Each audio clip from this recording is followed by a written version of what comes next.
Number 1. Always number 1. DCGB 729 kHz. Enot sa Bareta. Enot sa Gabos. Kami po miyembro kan KBP, kapisanan ng mga broadcaster ng Pilipinas, oras mga tugang alas 12:09. Ipinipresentar kan Radyo DCGB ang kabilugan kan mga baretang kinalap kan pinagsarong puwersa kan News Center asin Mega Force Patrol. DCGB Bareta alas 12. DCGB Bareta alas 12. Mga pinakahuring pangyayari sa Kabikolan, sa nasyon asin ibang parte kan kinaban. Ibabareta na ngunyan. DCGB Bareta alas 12. Ngunyan ang sa inyong tagapagbareta. Marahay na ito mga tugang Merkulis po ngunyan, petsa 14 sa bulan ka September 2022. Ini ang Bareta alas 12 na sinakaunsinong tagapagbareta, Mardila daing iba. Enot sidelines sa tendra kulang mga bareta sa sarado lokal. Committee on Public Utilities kan sangguniang panglungsod kan Ligaspi, planong ripason ang ordinansa sa prangkisa ka mga tricycle sa syudad. Mga tinamaan ng dengue sa Bicol Region na minabot na sa 1,332 na kaso. Sa lado nasyonal, Department of Health nilinaw ang polisiya sa pagsulong ng face mask na magiging optional ini sa mga lugar na may alert level. Deployment ban sa Saudi Arabia haliw na sa Nobyembre 7, 2022. Sa ibang nasyon, pag-abot kang kabaong ni Queen Elizabeth II, sinabat ng renibong tao sa Kapitolyo kang Britanya. Sa lado ng sports sa Karawat, Filipino pole vaulter AJ Obiana nakagibo ng bagong record sa Gala dei Castelli sa Studio Comunale Bellinzona sa Bellinzona, Switzerland. Yan ang headlines. Ngayon sa detalles ka mga bareta, enot sa lado lokal. Ang baretang ini hatod sa Indukan. Eskelan. Sa Eskelan, mas gagaling ka. Sa pagbabalagos na ito mga bareta, nasa linya Ans Galero. Ans, please kami na Ans. Maray na udto Sir Mar, maray nudto sa mga parantabay, gadan ang sarong babayi matapos na badilon inin day pa nabibistuhang persona kasubanggi pasado alas 10:20 na sa barangay San Roque, Legazpi City. Ini ang nakumpirma mo niyan kan DCGB News sa pag-follow up digdi mismo sa Legazpi City Police Station sa ipinalawas pa sa nanindang report. Susug sa nasambitan ng report, nakaresebe sindanin apod gikan sa sarong concerned citizen na may binadil sa nasambitan ng lugar asin ang biktima na bidan na si Rosel Guades y de la Torre, 32 anyos, asin residente kan Purok 8 kan nasambitan ng barangay. Mantang nagtutukaw ini sa Tikyo kay sa Seawall Daig kan lugar may dai pa nabistuhang lalaki na nagrani sa iya asin pinaputukan ini ninduwang beses dangan duminulag. Binalo pa kuta kan tugang kan biktima na idara ini sa Albay Doctors Hospital alagad idiniklara ining dead on arrival kan attending physician. Sa ngunyan na pinag-iimbestigaran pa kan mga kapulisan kung si Isa ay nasa likod kan insidenteng ini mantang nakakuaman ni na duwang fire cartridge ni na day pa namimibidan o na identifikar na kalibre ng badil sa pinangyarihang lugar. Yan tabi. Anong background ng ganing biktima? Wala man tabi Sir Mar na particular background na ipinalawas mo niyan ang investigation section kan Legazpi PNP. Basta ining biktima may live-in partner na and residente man sa nakan lugar na ito. Ayun, habang naka-standby? Abang nagtukaw-tukaw duman kasubang gitabi Sir Mar. Daing CCTV sa area? Sa ngunyan, imbestigaran pa kang mga kapulisan tabi, Sir Mar, kung makakuha kay CCTV footage. Medyo banggi naman ito, 10:20 na rin banggi. And kakatapos pa sa nanganikan na report, press ko na ko akan DCGB News mo niya na pagkauto ini tabi, Sir Mar. Ayan, Rosel Guades? Rosel Guades de la Torre. De la Torre, pirang edad? 32. No, okay pa, 32 years old. Okay pa. Okay, sige. So, palagos sa Then, investigasyon kang PNP ko naan. Roger, patagos mo niya na investigasyon and tututukan may inikan DCGB News, may kinaaraman sa bagay na yan, lalo pang sa sentro kan syudad may nangyaring shooting incident. So yan tabi ko na kay Bahadig DC Boy sa Legazpi City Police Station, Ans Galero, DCGB. Thank you very Ang much, baretang ini Ans. hatod sa Indukan. Try na ang mas masarap na Maggi Magic Sinigang. Sa pagkabalagos kang bareta niya to plano kang Komitong Public Utilities kan sa gunang panglungsod kan Ligaspi na ripason ang ordinansa manungod sa prangkisa ka mga tricycles na nagkakaiguan ng operasyon sa kapalibutan kan syudad. Ang regular session kan Konseho Kasuapon, sinabi ni Committee Chair Kagawad Alfonso Bariso na mas marhay na magkaiguan ng pagripaso girari sa ordinansa tanganing masabutan kung ginakaipuhan na magkaiguan ng amyenda digdi para makabagay sa presenteng sitwasyon. Ini sa rason na may mga prangkisa na posibleng paso o mapaso na siring man malikaya na magdakol pa ang mga kolorom tricycles na nagkakaigwa nin operasyon. Ang baretang ini hatod sa Indukan. United Home First Sulfate Iron. Healthy blood for a healthy glow. Umidabot na sa 1,332 na mga Bicolano ang tinamaan ng dengue sa reyon pong kan Enero 1 sagod September 3, 2022. Sigun ini sa Philippine Integrated Disease Surveillance and Response na ipinaluwas kan Department of Health Bicol kung saan ang nasabing numero doble kumpara sa narehistrong 517 kaso kan 2021 alagad parehong peryodo.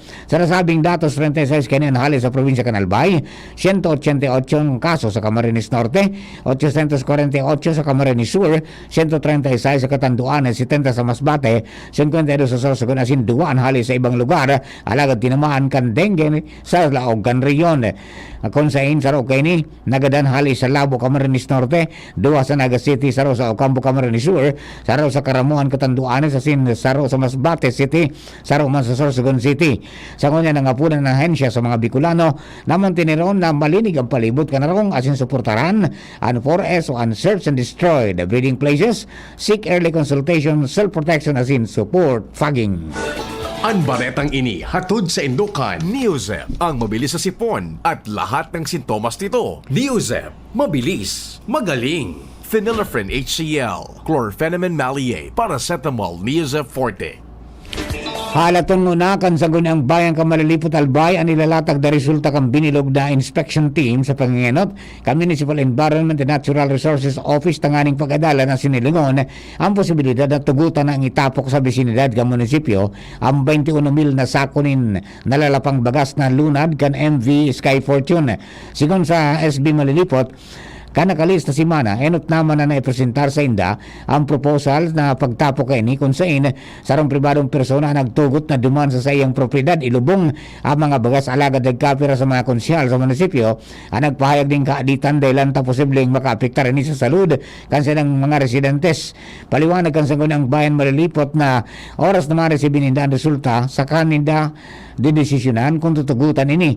Magirong duma na Enero 19, 2022 kanan MV Sky Fortune suminadsad sa kadagatan na sakop kang malinaw dahil ang tanganing madumog ang 21,000 sa 371,000 na sako ng bagas na sakod ngunyan dahil panahali sa nasabing lunadan dahilan man kan kawaran ng lugar na tatapukan kay ni. Ang baretang ini hatod sa Indukan. Wilkins Distilled, because your family is worth it. Worth of Wilkins. Nakalusot na sa Sangguniang Bayan Kanuwas Albayan sa indang propestong 2023 local budget na nagkakantidad ng 435 milyon pesos na itatagaman ninda sa implementasyon ng mga programa asin proyektos na papakinabangan ka mga residente sa barangay. Ini dahil tariglado na ang relasyon kan ehekutibo asin pangenot ni Alkalde Domingo Escoto asin kan Sangguniang Bayan sa pangenot man ni Vice Alkalde Hector Loyola. Sinabi ni Escoto na siya na ugma asin nagpasalamat dahil anta malibyano na ang relasyon sa konseho bako siring kan mga nakaging taon na talagang grabe ang kulor politika. Sa ibong lalado, sinabi man ni Loyola na padagos man sindang magibo ng mga lakdang tanganing makaserbi nin marhay sa mga uwas nun.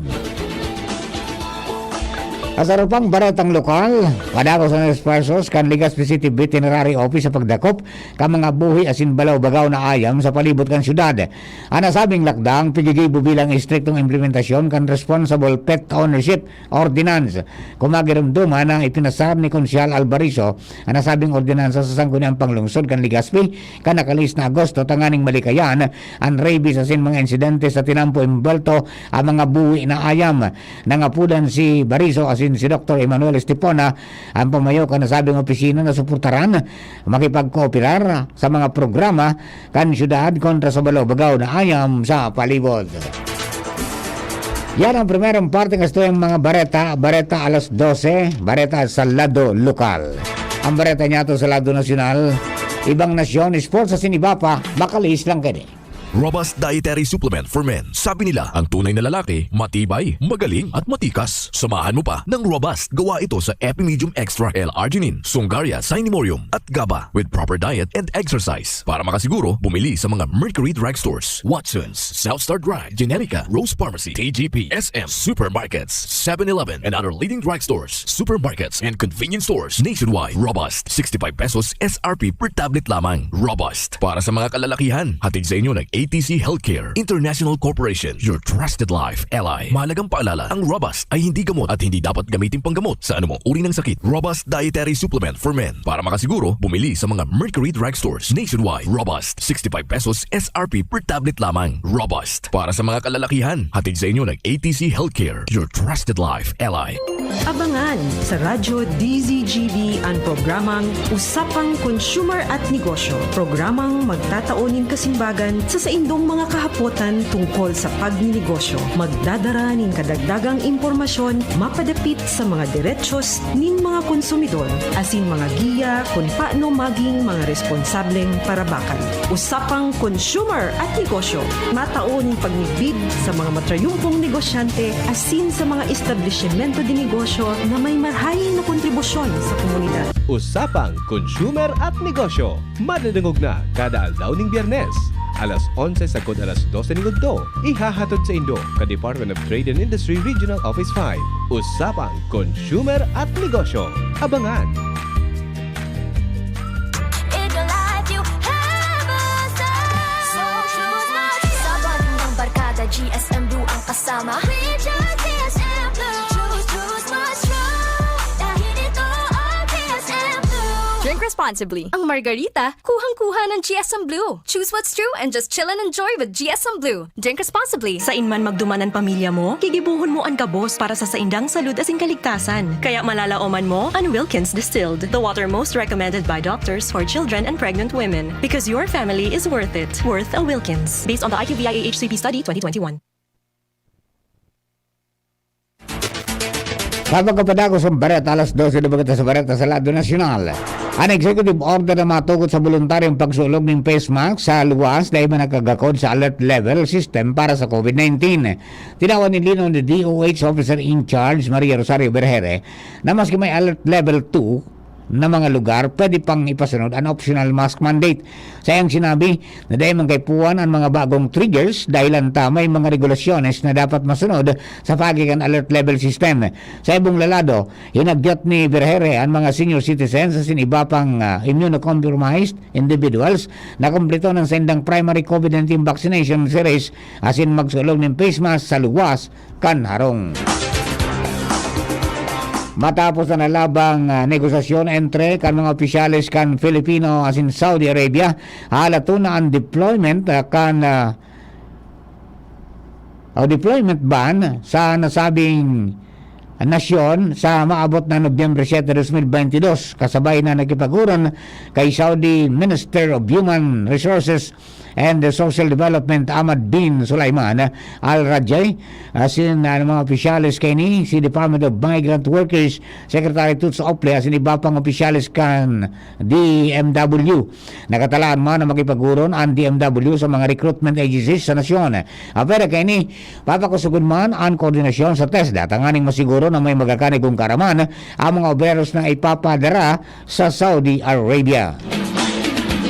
Padagos ang pagsuporta kan Metro Manila Development Authority MMDA sa Pinas Lakas Campaign kan Department of Health to DOH para mas mapalangkaw ang numero ka mga Pilipinong mababakunahan kontra COVID-19. Sigung kay MMDA Director Dr. Maria Loida Alzona, gusto nila magtabang tanganing matapos na ang pandemyang dara kan COVID-19 dahil ini ang naging dahilan para maganda ng pamayaw kan MMDA na si Retired General Danny Lim. Paliwanag ba ng opisyal na bakosan ang traffic, basura o baha ang mandato kan MMDA dahil ang takaiban ang implementasyon kan public health and safety. Kasabay kini piginggan niya ni Alzona ang publiko na magpabakuna partikular kan booster dahil ang importanteng maray ini sa paglaban sa COVID-19. bilang approach o ibang approach ang ipapotob ni Presidente Ferdinand Marcos Jr. kontra sa illegal na droga. Sigon sa Presidente panagos ang war on drugs sa lagad, iba ang atake kaini kasi may panibagong style ang pigagamit kan droga kay barang ng pagpasabot sa mga aki manungod sa bako maray na epekto kaini. Kasabay kidigdi ang mga law enforcement na nagbibilog naman din approach kung paano ang giyera kontra droga sa indang lado. Sinabi pa ka Presidente na pigilin nida ang mga problema sa droga sa nasyon mentas na may piglatag man ang gobyerno ng mga programa para sa rehabilitasyon. Siniguro kang Presidente na pigsisimbagan man kang gobyerno ang problema sa droga asin pigigibo rin ini sa silensyong paagi o internally.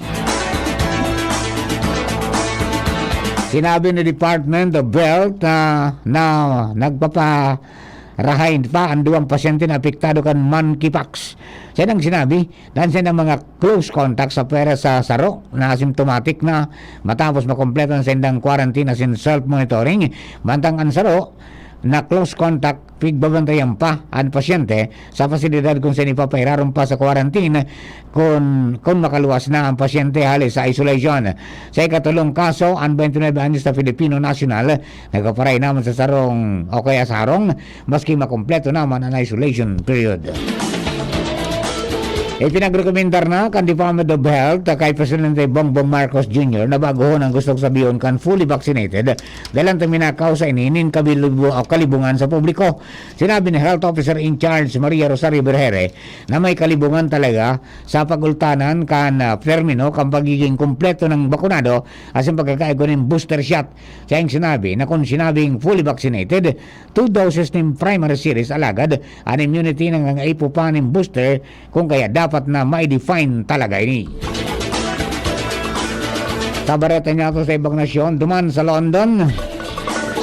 Si King Charles o sin mga members kan royal family ang nagresibi sa bangkay ni Queen Elizabeth II sa Buckingham Palace matapos na rinibong tawa naglinya sa mga gilid kan tinampo maski maurahan tanganing magmarka sa pag-abot kan kabaong sa kabisera kan Britanya.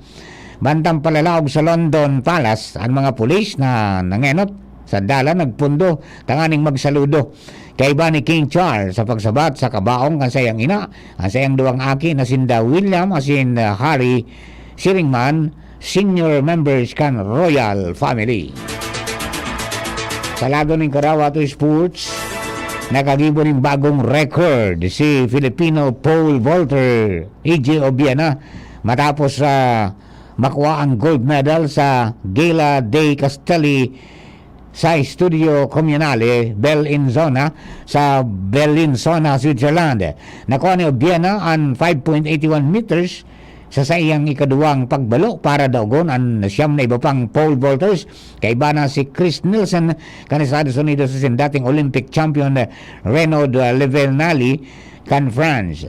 An sa iyang marka magakanigo na para magrehistro nin bagong record asin maibulsa ang gold medal. Sa tuwing barata sa sensya asin teknolohiya, foam swim goggles anapod ka mga eksperto sa sensya asin teknolohiya asarong goggles na dinisenyo para sa mga swimmer o manlalangoy. Ang foam swim goggles iguanin smart display na kayang makapagtaonin swim metrics, iguanin dosing customized interfaces na kayang mag-monitor kung pinang metro na analalangoy, kayang magdeterminar kan sa imong calories, heart rate sa sinan sa imong mismong salud kung sisay man na nagagamit sa sinagkakapag-registro digdi. Pwede na ining i-connect sa saindang mga Android phone, iOS asin computer tanganing madaling mamonitor ang salud kung sisay man ang nagagamit kani. Ang foam swim goggles gibo sa chemical resistant coating, anti-fog, waterproof, asin kayang magdurar nin 16 oras. Ang foam swim goggles pwedeng mabakal sa kantidad na $49.99. Istorya na iiba. Kasatuang espesyal na istorya, sarong lalaki sa United Kingdom ang pinagmulta nin 65 British sterling pounds dahil anino kan sa iyang kotse nasa disabled only parking space.